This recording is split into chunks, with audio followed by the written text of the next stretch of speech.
ಸ್ವಾಭಿಮಾನಿ ಸ್ವಾವಲಂಬಿ ನವಕರ್ನಾಟಕ ನಿರ್ಮಾಣಕ್ಕಾಗಿ ಜನತಾ ಪ್ರಣಾಳಿಕೆ ಬಿಡುಗಡೆ ಕಾರ್ಯಕ್ರಮ ನಗರದಲ್ಲಿ ಜರುಗಿತು. ರೈತ ಚಳವಳಿ, ದಲಿತ ಚಳವಳಿ, ಕನ್ನಡ ಭಾಷಾ ಚಳವಳಿ, ಕಾರ್ಮಿಕ ಚಳವಳಿ, ಮಹಿಳಾ ಮತ್ತು ಯುವಜನರ ಚಳವಳಿ, ರಾಜಕೀಯ ಮುನ್ನೋಟವಿರುವ ಜನತಾ ಪ್ರಣಾಳಿಕೆ ಜನರಿಗಾಗಿ ಜನರಿಗೋಸ್ಕರ ಉದ್ಘಾಟನೆಗೊಂಡಿತು. ಕಾರ್ಯಕ್ರಮವನ್ನು ಮಾಜಿ ಕೇಂದ್ರ ಸಚಿವರಾದ ಸಿಎಂ ಇಬ್ರಾಹಿಂ, ಮಾಜಿ ಸಚಿವೆ ಬಿಟಿ ಲಲಿತಾ ನಾಯಕ್, ಮುಖಂಡರುಗಳಾದ Kodihalli Chandrashekar, Marasandra Muniyappa, Gopinath, Republican party of India B N Murthy, Mohan Raj, ಚನ್ನಕೃಷ್ಣಪ್ಪರವರು ಉದ್ಘಾಟಿಸಿ ಕಾರ್ಯಕ್ರಮಕ್ಕೆ ಚಾಲನೆ ನೀಡಿದರು.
ಬರೋದಕ್ಕೆ ಸಾಧ್ಯವಿಲ್ಲ. ಈ ಹೋರಾಟಕ್ಕೆ ನೀವು ಇವತ್ತಿನ ದಿವಸ ತಯಾರಾಗಿದ್ದಾರೆ, ಬಿಜೆಪಿ ಅವರು ತಯಾರಿಲ್ಲ. ಕಾರಣ ಅವರಿಗೆ ಹಾವ್ಜಿ, ಸೇಠ್ಜಿ, ಚಂಪಾಲಾಲ್ಜಿ ನೀವೇನು ಕೊಡೋಕ್ಕಾಗಲ್ಲ. ಅವರು ಗಟ್ಟಿಗಟ್ಟಲೆ ಕೊಡ್ತಾರೆ. ವ್ಯಾಪಾರ ಚಿಕ್ಕಪೇಟೆ ಹೋಗ್ರಿ, ಇವತ್ತು ದೊಡ್ಡ C&F ಏಜೆಂಟು ರುದ್ರಪ್ಪ, ಶಿವಪ್ಪ ಯಾವನಾದ್ರೂ ಇದಾನ? ಇಲ್ಲೇ ಇಲ್ಲ. ಪ್ರತಿಯೊಬ್ಬ ನಾರ್ತ್ ಇಂಡಿಯನು ಅವನ ಕೈಯಲ್ಲಿ ಆ ವ್ಯಾಪಾರ ಇದೆ. ಬಟ್ಟೆ ಹೋಲ್ಸೇಲ್ ವ್ಯಾಪಾರ ಅವನ ಕೈಯಾಗೆ, ಗೊಬ್ಬರದ ಹೋಲ್ಸೇಲ್ ವ್ಯಾಪಾರ ಅವನ ಕೈಯಾಗೆ, ಕಬ್ಬಣದ ಹೋಲ್ಸೇಲ್ ವ್ಯಾಪಾರ ಅವನ ಕೈಯಾಗೆ. ನಮ್ಮ ರಾಜ್ಯದಲ್ಲಿ ನಮಗೆ ವ್ಯಾಪಾರ ಇಲ್ಲ. ನಮ್ಮ ರಾಜ್ಯದಲ್ಲಿ ನಾವು ಧಣಿಯಾಗಿದ್ದಾನೆ, ಅವನ ಎದುರಿಗೆ ನಾವು ಭಿಕ್ಷಕರಾಗಿ ನಿಂತಿದ್ದೇವೆ. ಇದು ಇನ್ನೂ ಈ ವ್ಯವಸ್ಥೆ ಬೇಕಾ?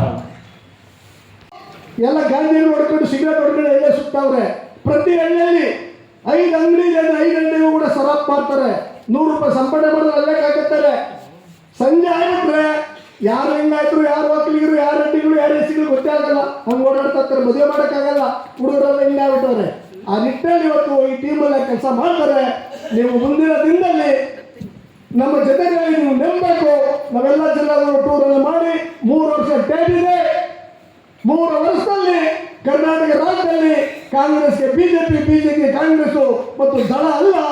ಇಲ್ಲಿನ ಏನಿವತ್ತು ಒಂದು ಜನತಾ ಪ್ರಣಾಳಿಕೆಯನ್ನು ರಿಲೀಸ್ ಮಾಡಿದೆ. ಇದೇ ಮುಂದಿನ ದಿನದಲ್ಲಿ ಒಂದು ಚಿಹ್ನೆ, ಒಂದು ಬಾವುಟ ಅಂತಕ್ಕಂಥ ಸಿದ್ಧಾಂತಕ್ಕೆ ನಾವು ಬದ್ಧವಾಗಿ ಮುಂದೆ ಬರ್ತೀವಿ. ಅವತ್ತು ಕರ್ನಾಟಕ ರಾಜ್ಯದಲ್ಲಿ 2028ಗೆ ಈ ಶಕ್ತಿನೇ 3ನೇ ಶಕ್ತಿ ಆಗ್ತದೆ. ದಳವಾಗಿ ಬಿಜೆಪಿ ಸೇರುತ್ತದೆ. ಆ ನಿಟ್ಟಲ್ಲಿ ಎಲ್ಲ ತಯಾರಾಗಬೇಕಂತ ಹೇಳಿ ಹೇಳ್ತಾ ನನ್ನ ಮಾತನ್ನು ಮುಗಿಸ್ತೀನಿ. ಜೈ ಭೀಮ್, ಜೈ ಭಾರತ್, ಜೈ ಕಾಂಚೀರಾಮ್, ಜೈ ಸಂಘ, ಜೈ ಕನ್ನಡ. ಹೇಳಿದಂಥ ಎಲ್ಲ ನನ್ನ ಹೋರಾಟಗಾರರೇ, ಮಾಧ್ಯಮದ ಬಂಧುಗಳು, ಈ ಭಾರತ ದೇಶವನ್ನು ಬೌದ್ಧರು 9 ವರ್ಷಗಳ ಕಾಲ ಆಳಿದ್ದಾರೆ. ಹಾಗೆಯೇ ಮೊಘಲರು, ಮುಸ್ಲಿಂ ಅರಸರು 800 ವರ್ಷಗಳ ಕಾಲ ಆಳಿದ್ದಾರೆ. ಆ ನಂತರ ಕೊನೆಯ ಸಂದರ್ಭದಲ್ಲಿ ಬ್ರಿಟಿಷರು 200 ವರ್ಷಗಳ ಕಾಲ ಆಳಿದ್ದಾರೆ. ಆ ನಂತರ ಸ್ವಾತಂತ್ರ್ಯ ನಂತರ 77 ವರ್ಷಗಳ ಕಾಲ ನಮ್ಮವರೇ ಆದಂಥ ಭಾರತೀಯರು ಬ್ರಿಟಿಷರಿಗಿನ್ನ ಭಿನ್ನವಾದಂಥ ಅದೇ ಬ್ರಿಟಿಷ್ ಆಡಳಿತವನ್ನು ನಮಗೆ ನೀಡಿದ್ದಾರೆ. ಅದರಲ್ಲಿ 65 ವರ್ಷ ಕಾಂಗ್ರೆಸ್ ಆಡಳಿತವನ್ನು ಮಾಡಿದೆ. ಇನ್ನು ಉಳಿದ ಅವಧಿಯನ್ನು ಕಾಂಗ್ರೆಸ್ಸೇತರ ಪಕ್ಷಗಳು ಆಡಳಿತವನ್ನು ಮಾಡಿದೆ. ಇವು ಆಡಳಿತದ ಸಂದರ್ಭದಲ್ಲಿ ಈ ದೇಶದ ಬದಲಾವಣೆಯನ್ನು ನಡೆದಿಲ್ಲ. ಸ್ವಜನ ಪಕ್ಷಪಾತ, ಮನೆತನದ ಆಡಳಿತ, ತೀವ್ರ ಭ್ರಷ್ಟಾಚಾರ, ನಿರುದ್ಯೋಗ, ಹಾಹಾಕಾರ, ರೈತರ ಬವಣೆ, ಕೂಲಿ ಕಾರ್ಮಿಕರ ಬವಣೆಯನ್ನು ಹಾಗೆ ನಿಂತ ನೀರಾಗಿ ಎಳಿಸಿದ್ದಾರೆ. ಇವರ ಆಡಳಿತ ವೈಖರಿ ಹೇಗಿದೆ ಅಂದರೆ, ಈ ದೇಶದ ಆಂತರಿಕ ಉತ್ಪಾದನೆ 298 ಲಕ್ಷ ಕೋಟಿ. ಕಳೆದ ಬಾರಿ ಮೋದಿಜಿಯವರ ಬಜೆಟ್ನಲ್ಲಿ ಪ್ರಕಟಿಸಿದಂತಹ ಹಣ 39 ಲಕ್ಷ ಕೋಟಿ. ಆದರೆ ದೇಶದ ಮೇಲೆ ಇರ್ತಕ್ಕಂಥ ಸಾಲ 183 ಲಕ್ಷ ಕೋಟಿ.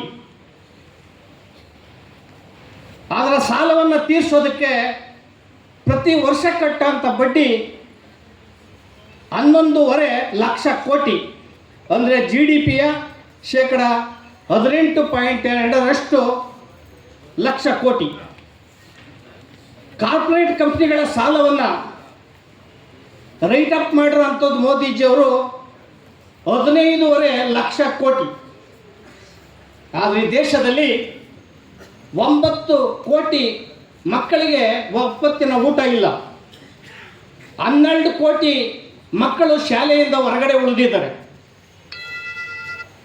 ಅದೇ ಇಲ್ಲಿನ ರಾಜ್ಯ ಸರ್ಕಾರ 6 ಲಕ್ಷಕ್ಕೂ ಹೆಚ್ಚು ಕೋಟಿ ಬಜೆಟನ್ನು ಮಾನ್ಯ ಮುಖ್ಯಮಂತ್ರಿ ಸಿದ್ದರಾಮಯ್ಯ ಸರ್ಕಾರ ಘೋಷಿಸಿದೆ. 5 ಗ್ಯಾರಂಟಿಗಳನ್ನು ಕೊಟ್ಟಿದೆ. ಅದು 5 ಗ್ಯಾರಂಟಿಗೆ ಯಾರು ದುಡ್ಡನ್ನು ಕೊಟ್ಟಿದ್ದಂದರೆ SC ST TSP ಪರಿಶಿಷ್ಟ ಜಾತಿ ಪರಿಶಿಷ್ಟ ವರ್ಗಗಳ 25,000 ಕೋಟಿ ಹಣವನ್ನು ಆ ಪೈ ಗ್ಯಾರಂಟಿಗೆ ಹಾಕಿ ಪೈ ಗ್ಯಾರಂಟಿ ಕೊಟ್ಟಿದ್ದೀನಿ ಅಂತ ಹೇಳ್ತಿದ್ರು. ಇದು ಈ ದೇಶ, ಈ ರಾಜ್ಯದ ವೈಖರಿ. ಆ ಕಾರಣದಿಂದ ನಾವು ಈ ದೇಶದಲ್ಲಿ ಅಥವಾ ಈ ರಾಜ್ಯದಲ್ಲಿ ಒಂದು ರಾಜಕೀಯ ಪರ್ವವನ್ನು ಅಥವಾ ಈ ಬ್ರಿಟಿಷ್ ಮಾದರಿ ಆಡಳಿತವನ್ನು ಏನು ಕೊಡ್ತಾ ಇದ್ದಾರೆ, ಈ ಆಡಳಿತವನ್ನು ನಾವು ಮಾಡಬೇಕು, ಜನರನ್ನ ಪರಿವರ್ತನೆ ಮಾಡಬೇಕು, ಮತದಾರರನ್ನ ಪರಿವರ್ತನೆ ಮಾಡಬೇಕು, ಹಣ ಹೆಂಡಕ್ಕೆ ಮಾರುವಾಗಿ ಮತವನ್ನು ಹಾಕಿ ಈ ದೇಶವನ್ನು ಹಾಳುಗೆಡುವಂತಹ ಒಂದು ನೆಲೆಯಿಂದ ಹೊರಗಡೆ ತರಬೇಕು ಅಂತ ಹೇಳಿ ಅನೇಕ ಜನರು ಹೋರಾಟವನ್ನು ಮಾಡಿದರೆ. ಸಂದರ್ಭದಲ್ಲಿ ಕಾಂಚೀರಾಮರನ್ನು ನೆನೆಸ್ತೇನೆ, ಪ್ರೊಫೆಸರ್ ಬಿ ಕೃಷ್ಣಪ್ಪನವ್ರನ್ನ ನೆನೆಸ್ತೇನೆ, ಪ್ರೊಫೆಸರ್ ನಂಜುಂಡಸ್ವಾಮಿ ಅವ್ರನ್ನ ನೆನೆಸ್ತೇನೆ. ಇನ್ನೇ ಅನೇಕ ಮಾಂದ್ರಿಯರು ಹೋರಾಟಗಳನ್ನು ಮಾಡಿದ್ದಾರೆ. ನಾವು ಕೂಡ ಅನೇಕ ಸಮಕಾಲೀನರು ಇಲ್ಲೆಲ್ಲ ನೆರೆದಿದ್ದೇವೆ. ಅವರಲ್ಲಿ ನಾನು ಅತ್ಯಂತ ವಿನೀತ ಮನವಿ ಮಾಡೋದು ಅಂತ ಹೇಳಿದ್ರೆ, ಯಾವುದೇ ತಮ್ಮ ಸಮಿತಿಗಳನ್ನು ಅಥವಾ ಪಕ್ಷಗಳನ್ನು ಬಿಡಿ ಬಿಡಿಯಾಗಿ ಗಟ್ಟಿಪಡಿಸೋಕ್ಕೋಸ್ಕರ ಮಾಡೋದು ಸರಿಯಲ್ಲ. ಅತ್ಯಂತ ಪ್ರಾಮಾಣಿಕವಾಗಿ ಈ ಹೋರಾಟ ಮುಂದಕ್ಕೆ ಹೋಗಲಿ. ಅದರಲ್ಲೂ ಕೂಡ ನಾನು ನನ್ನ ಪ್ರಾಮಾಣಿಕತೆಯಿಂದ ನಾನು ಕೂಡ ನಿಮ್ಮೊಟ್ಟಿಗೆ ಪಾಲ್ಗೊಳ್ತೀನಿ ಒಬ್ಬನಾಗಿ ಅಂತ ಹೇಳೋದ್ರ ಮೂಲಕ ನಾವಾದರೂ ಕೂಡ ಈ ರಾಜ್ಯದಲ್ಲಿ ಒಂದು ಹೊಸ ಪರ್ವವನ್ನು ಪ್ರಾರಂಭಿಸೋಣ. ಇದು ಪರ್ವಕಾಲ, ಅತ್ಯಂತ ಸನ್ನಿಹಿತವಾದಂಥ ಕಾಲ. ಬಾಬಾ ಸಾಹೇಬ್ ಅಂಬೇಡ್ಕರ್ ಅವರು ಹೇಳ್ತಿದ್ರು, ನನ್ನ ಜನ ಆಳುವ ವರ್ಗಗಳಾಗಬೇಕು, ಈ ದೇಶ ಪ್ರಬುದ್ಧ ರಾಷ್ಟ್ರ ಆಗಬೇಕು.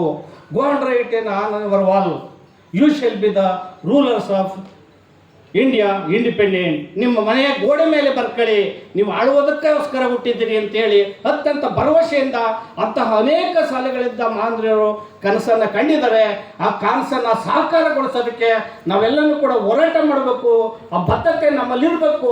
ಆಮೇಲೆ ಜೊತೆಗೆ ನಾವು ಹೊಸ ಪೀಳಿಗೆಗೆ, ನಮ್ಮ ಹಿಂದಿನ ಪೀಳಿಗೆಗೆ ಒಂದು ಒಳ್ಳೆ ಹೆಜ್ಜೆ ಗುರುತುಗಳನ್ನು ಮೂಡಿಸೋಣ.